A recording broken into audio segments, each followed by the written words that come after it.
वय झाले तरी तीच रग आणि तीच धमक, मूर्ती लहान कीर्ती महान असा पतंग. मित्रांनो, आज एक भव्य दिव्य आजच महिना पार पडते. सातेवाडीकरांचं एक आदत एक बैल मैदान. आणि मित्रांनो, या मैदानातील सेमी क्रमांक 6 सुटला. नक्की कोण झालं फायनलसाठी पात्र? निकाल आणि निकाल. या सेमी क्रमांक 6चा निकाल आहे. तास क्रमांक 5 वरून धावली गाडी पतंग आणि रुद्रा.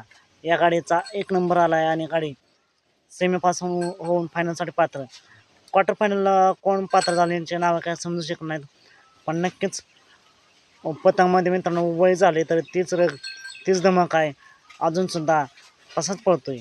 त्याच जोशात पतंगला फायनलसाठी खूप साऱ्या शुभेच्छा. मित्रांनो, तुम्हाला काय वाटते, आज पतंग 1 नंबर करेल का? पतंगला मित्रांनो थोडीशी साथ दिली रुद्राने, त्याला देखील फायनलसाठी खूप साऱ्या शुभेच्छा. चला तर मग भेटू पुन्हा एकदा नवीन अपडेट्स भन्नाट अशा नवीन व्हिडिओमध्ये.